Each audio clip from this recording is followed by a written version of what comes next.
দিল্লিতে কংগ্রেস পার্টির খেলা যখন শেষ তখন কথা নাই বার্তা নাই। পশ্চিমবঙ্গের কলকাতায় কতকগুলো লোকজন এখানে খেলা শুরু করার চেষ্টা করলো এবং কতগুলো লোকজন কারা কারা ওই যে তৃণমূল কংগ্রেসের লোকজন আছে, মুসলমানদের কিছু মনে হয় একটা দুইটা কী জানি দল আছে, তারা আবার ওই যে বামপন্থী, তারা কলকাতায় খেলা শুরু করলো।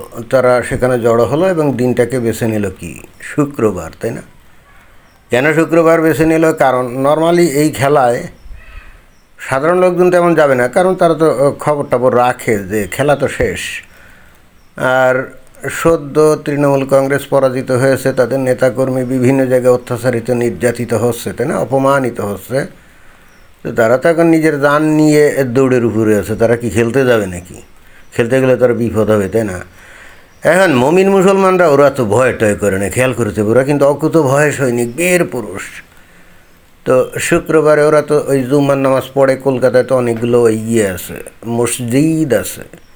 তো সেখানে তো শত শত না হাজার হাজার লোক, প্রত্যেকটা মসজিদে কয়েক শত করে তো নামাজ পড়ার জন্য জড়ো হয়। তো ওই দিনই একেবারে মোক্ষম সময়, বস্তুতই মুসলিম যে জনগোষ্ঠী তাদেরকে নিয়েই এখানে খেলাধুলো শুরু করলো।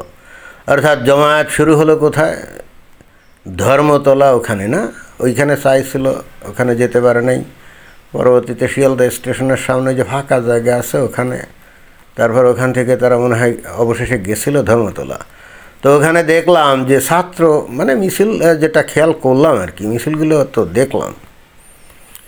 তো ওখানে দেখলাম যে মিছিলের মধ্যে আসলে ছাত্র বলে কেউ নাই, সব একেবারে দাড়িওয়ালা মাথা টিপিওয়ালা শ্রেণী তো আছেই, এবং ওরাই বেশি। আর অন্যান্য দলের লোকজন যারা আছে তারা। ওখানে দেখলাম যে কিসের নিটের কোনো ব্যাপার স্যাপার নাই, অর্থাৎ নিট পরীক্ষার কোনো ব্যাপার স্যাপার নাই, পরীক্ষা পদ্ধতি চেঞ্জ বা অমুক সমুক এগুলোর কোনো ব্যাপার স্যাপার নাই।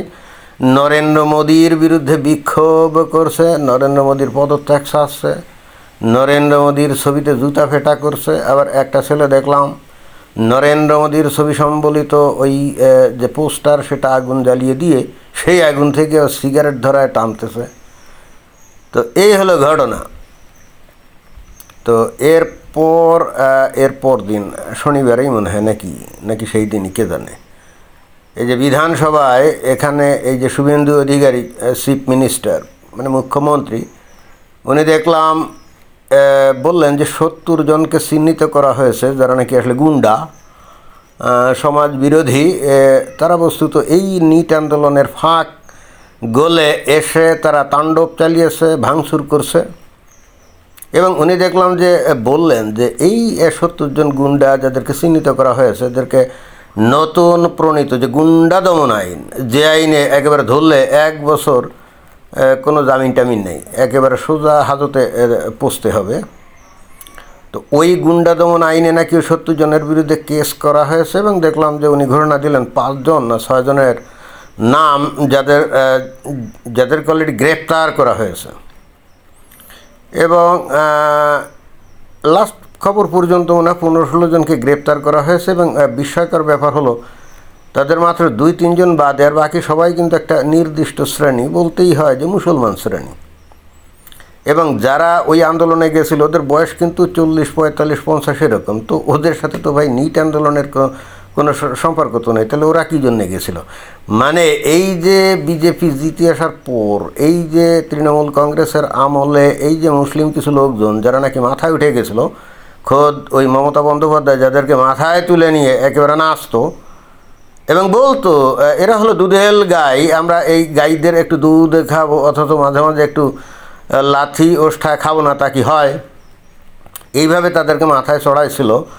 তো এই বিজেপি সরকার আসার পরপরই তো একটু চুপসে গেল, তাই না? তো হঠাৎ করে একটা ইস্যু পাইলো, তো ভাবলো যে ঠিক আছে, এই ককরোচ আন্দোলন মানে ককরোচ পার্টির যে এই নিট আন্দোলন নিয়ে একটু রাস্তায় নেমে একটু হম্বিতম্বি দেখাই, এই শুভেন্দু অধিকারীকে ভয় দেখাই, নতুন সরকারকে একটু ভয় দেখানো যাক। আমার তো ধারণা বিষয়টা আসলে ওটাই ছিল, একটু ভয় ধরানো।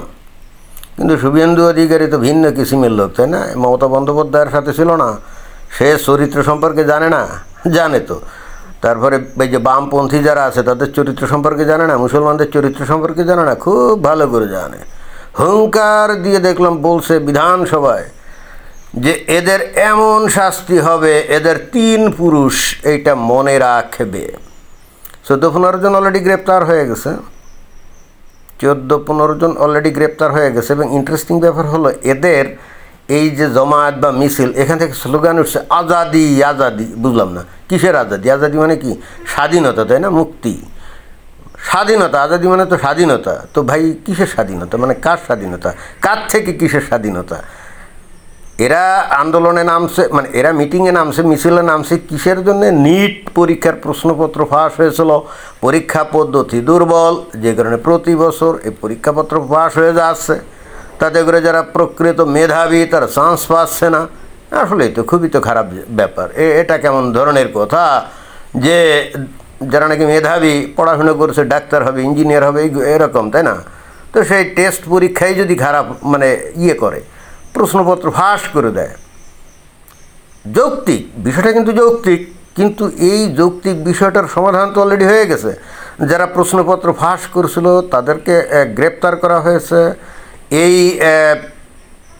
ন্যাশনাল টেস্টিং এজেন্সি না কি জানি, ন্যাশনাল টেস্টিং এজেন্সি না ডিপার্টমেন্ট কি জানি, মানে যারা নাকি পরীক্ষার ব্যবস্থা করে, আয়োজন করে, যে ডিপার্টমেন্টের উপরে এই দায়িত্ব ন্যস্ত, তাদের সবাইকে বরখাস্ত করা হয়েছে এবং কয়েকজনের বিরুদ্ধে অলরেডি ফৌজদারি মামলা দায়ের করা হয়েছে।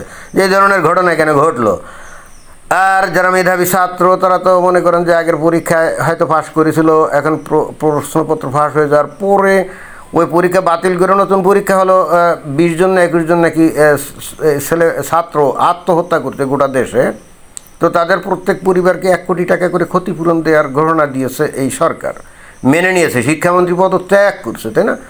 অর্থাৎ যে যে দাবিগুলো করা হয়েছিল সব মেনে নেওয়া হয়েছে। তো এই মেনে নেওয়ার পরে এই পশ্চিমবাংলায় এখানে তো আর কোনো মিটিং সিটিং করার তো কোনো আর থাকে না, মানে নৈতিকতা তো আর থাকে না, মানে এর পক্ষে তো কোনো যুক্তি থাকে না। তারপরে ঠিক আছে, ভালো কথা, গণতান্ত্রিক দেশে যে ঘটনা ঘটছে তার প্রতিবাদের জন্যই নাইলে আন্দোলন করলো, গিয়ে জড়ো হলো, মিটিং করলো, মিছিল করলে, চোখে কোনো সমস্যা নাই ভাই। কিন্তু সেখানে পরীক্ষার কথা না বলে পরীক্ষা উন্নত করো, পরীক্ষার সিস্টেম উন্নত করো, সংস্কার করো, এ বিষয়ে কোনো দাবি দাবা উত্থাপন না করে বলছে আজাদি আজাদি আজাদি আজাদি। আর স্কুল পড়ে 2টা মুসলিম মেয়েকে দেখলাম, তারা নরেন্দ্র মোদীর ছবিতে জুতা পেটা করছে। কি অদ্ভুত ব্যাপার! নরেন্দ্র মোদী কি পরীক্ষা প্রশ্নপত্র ফাঁস করছে নাকি? বা তার ওই যারা নাকি ফাঁস করেছে তাদের বলছে নাকি তোমরা পরীক্ষা প্রশ্নপত্র ফাঁস করো না? কোনো কিছুই করে নাই। এবং এইটা এই খালি নরেন্দ্র মোদীর আমলেই না, হ্যাঁ, এর আমলেও অনেকবারই প্রশ্নপত্র ফাঁস হয়েছে, কিন্তু এর আগের সরকারের আমলেও তো ফাঁস হয়েছিল, তাই না? এবং এটাই আসলে তৃতীয় বিশ্বের সবচেয়ে বড় সমস্যা। যাদেরকে প্রশ্নপত্র তৈরি করার দায়িত্ব দেওয়া হয় অনেক আস্থা রেখে, তারাই তাদের নৈতিক চরিত্রে স্খলন এবং কিছু টাকা পয়সা উপার্জনের জন্য তারা দিব্যি এইগুলো ফাঁস করে দেয়। আমি জানি না এইগুলো আসলে সংস্কার করেও বা কী লাভ। আর ধরা যাক এখন সংস্কার হলো, এরপরেও তো সেই এই ধরনের একটা কমিটির উপরে দায়িত্ব দেওয়া হবে। এবং কি যারা নাকি ওই কম্পিউটারে টাইপিং করে বা প্রশ্নপত্র তৈরি করে তারা তো জানবে যে আসলে কী হলো না। তো মানে আসলে পরবর্তীতেও কীভাবে আসলে প্রশ্নপত্র ফাঁস রোধ করা হবে? যারা টাইপ করবে তাদের বেতন আর কত, চিন্তা করবে হায় হায়, পরীক্ষা প্রশ্নপত্র যদি ফাঁস করি তাহলে হয়তো কয়েক কোটি টাকা উপার্জন করে নিয়ে যেতে পারি। হ্যাঁ, তাহলে আমি সারা জীবনেতে 1 কোটি টাকা আমার বেতন পাবো না। তা আমি যদি 5 কোটি টাকা পেয়ে যাই প্রশ্নপত্র ফাঁস করে, তো এটা করে নিয়ে ভেগে গেলাম। মানে আসলে তো জটিল ব্যাপার। আমি জানি না যে এটা কীভাবে আসলে মানে অ্যাকুরেটলি একেবারে বিশুদ্ধভাবে এগুলো করা যায়, আয়োজন করা যায়। কারণ ইভেনচুয়ালি এই যে প্রশ্নপত্র টাইপ করা বলেন, প্রিন্ট করা বলেন, খুবই নর্মাল টাইপের লোকজনের উপরে দায়িত্বগুলো থাকবে না। তো তারা তো জানবে যে এখানে কী লেখা আছে, তাই না? তো তারা কি প্রশ্নপত্র ফাঁস করতে পারবে না পরে? অর্থাৎ আমি ঠিক বুঝছি না যে এটা কীভাবে আসলে রোধ করা যায়, আমার অন্তত মাথায় খেলছে না। তো যাক, আসল কথা হচ্ছে যেখানে পরীক্ষা পদ্ধতি নিয়ে এই মিছিল মিটিংয়ে কথা বলবে কলকাতায়, তারা সেটা না করে তারা কি আজাদি আজাদি স্লোগান দিচ্ছে, তাই না? নরেন্দ্র মোদীর ছবিতে ছবি সম্বলিত পোস্টার জ্বালিয়ে দিয়ে তা দিয়ে আগুন ধরাচ্ছে। আর ওদিকে অল্প বয়সে দেখলাম মুসলিম 2টা মেয়ে, তারা দেখলাম যে নরেন্দ্র মোদীর ছবিতে জুতা পেটা করছে। তো এখানে নরেন্দ্র মোদী দায়ী নাকি? মানে তার ইয়েটা কি? মানে তার দায়টা কি? সে কি বলছে যে প্রশ্নপত্র ফাঁস করো? কোনো কিছু না। তাহলে এগুলো তো ভাই নিটের নামে এখানে জড়ো হয়ে প্রকৃতপক্ষে এরা এই দেশটাকে কী পরিমাণে ঘৃণা করে। এখানে বিজেপি যেভাবে দেশ চালাচ্ছে, তারা দেশের স্বার্থ আগে। যদি সেইটা না হতো তাহলে তো এই যে কংগ্রেস পার্টির কোনো আন্দোলন, কোনো দাবি দেওয়া তারা মানতো না। খালি নরেন্দ্র মোদী ওই যে ইনস্টাগ্রামে এসে বলছে না, খালি যদি বলতো যে বিজেপির যে দেশপ্রেমিক জনগণ তোমরা আসো, তোমরা এসে এদের মোকাবেলা করো, তাহলে অন্তত কয়েক লাখ লোক ওই দিল্লিতে ওই জায়গায় গিয়ে ওই কংগ্রেস পার্টির ওই সমস্ত নেতা কর্মীদের পিটায় পাশার সাল লাল করে দিত না একেবারে। এখানে পুলিশ টুলিশ কিছুই লাগতো না। ওই বিজেপির সমর্থক, আরএসএসের সমর্থক, শিবসেনার সমর্থক যারা আছে, অর্থাৎ যারা নাকি এই যে বিজেপির রাজনীতির সাথে জড়িত বা হিন্দুত্ববাদিতার সাথে জড়িত, তারা কয়েক লাখ জড়ো হয়ে ওখানে পিঠের ছাল তুলে দিত না। কিন্তু নরেন্দ্র মোদী তো ওই লাইনে যায় নাই। নরেন্দ্র মোদী শান্তিপূর্ণভাবে সব কিছু শেষ করেছে, তাই না? একটা ছেলেও তো মারা যায়নি। এই যে 1 মাস ধরে আন্দোলন হচ্ছিল, কত কিছু হয়েছে, কই একটা ছেলেও তো মারা যায়নি। অথচ এই যে বাংলাদেশে, তারপরে শ্রীলঙ্কায়, নেপালে, এখানে যে আন্দোলন হয়েছিল, এখানে কি অনেক লোক মারা গেছিল না? তো ভারতে তো মারাই গেল না। এরপরে নরেন্দ্র মোদীর ছবিতে জুতা পেটা করছে। তাহলে এটা কিভাবে করছে? মানে এদের মনের মধ্যে, ব্রেনের মধ্যে আগে থাকতেই প্রচণ্ড রকম হিন্দুদের প্রতি ঘৃণা। এছাড়া এটা কিন্তু কোনোভাবেই সম্ভব না। এবং ইন্টারেস্টিং ব্যাপার হলো, খোদ হিন্দুদের মধ্যেও অনেকে আছে যারা কিন্তু নিজেদের স্বজাতিকে ঘৃণা করে, সেটাও কিন্তু এখানে দেখা গেল। এটাই হলো এই, আমি বলি না যে হিন্দুরা হলে তাদের নিজেদের স্বার্থ সম্পর্কে তারা একেবারে অসচেতন। তারা বোঝেই না যে তাদের মঙ্গল হলে কিসে। তাদের ভাগ্য ভালো এই নরেন্দ্র মোদী অথবা এই যে অজিত ডোভাল অথবা এই যে এই অমিত শাহটা, এদের মতো কুশলী, দক্ষ, যোগ্য নেতা পেয়েছে। যদি এদের মতো নেতা না থাকতো, আমার কাছে কেন জানি মনে হয় এই সাম্প্রতিককালে যে যত ঘটনা যেগুলো ঘটছে, এবং অতীতে যেভাবে এই যে ডিপ স্টেট বলি না, অতীতে এত অ্যাগ্রেসিভ ছিল না কিন্তু ডিপ স্টেট অলওয়েজ কিন্তু ভারতের মধ্যে বসে অনেক কিছু করতো, কিন্তু এত অ্যাগ্রেসিভলি ভারতের এগেনস্টে ভারত ভেঙে দেওয়া, ভারতকে টুকরো টুকরো করে দেওয়া, ভারতকে দুর্বল করে দেওয়া, এই যে অ্যাগ্রেসিভ ভূমিকায় চলে গেছে এই সাম্প্রতিককালে, মানে গত কয়েক বছরে, এটা কিন্তু অতীতে ছিল না। এরকম অবস্থায় এই যে কংগ্রেসের মতো দল যদি ক্ষমতায় থাকতো, আমার ধারণা ভারত টুকরো টুকরো হয়ে যেত। এই মমতা বন্দ্যোপাধ্যায় আমার ধারণা স্বাধীনতা ঘোষণা করতো। হ্যাঁ, আমি একেবারে গ্যারান্টি। বিজেপি বলে এটা পারে নাই, এবং এটাই রিয়ালিটি। ভারতের লোকজন কি এটা বোঝে? আমি জানি না বোঝে কি না। যাই হোক, কি আর বলবো, এলোমেলো কিছু কথা বলে ফেললাম। মানে ওই ভারতের যা ঘটছে সেগুলোর প্রতি তো নজর তো রাখছি, এবং তার বিশ্ব প্রেক্ষাপটে কী হচ্ছে না হচ্ছে, তার ভিত্তিতে ভারতের এই ঘটনা হলে কি, আর এখানে যারা এই সাড়া দিচ্ছে অর্থাৎ যারা আন্দোলন করছে তারা হলে কাদের প্রতিনিধি, তারা বুঝে হোক না বুঝে হোক, বয়সের তাড়নায় হোক, আবেগে হোক, তারা কিন্তু এমন সব কর্মকাণ্ডে অংশ নিচ্ছে যাতে দেখা যাচ্ছে যে বেসিক্যালি তারা রাষ্ট্রবিরোধী কাজে লিপ্ত। তুমি নিটের আন্দোলনে গিয়ে তুমি আজাদি করতেছো, কিসের আজাদি? মানে কার আজাদি, কার স্বাধীনতা? পশ্চিমবঙ্গের স্বাধীনতা? বুঝছেন বিষয়টা?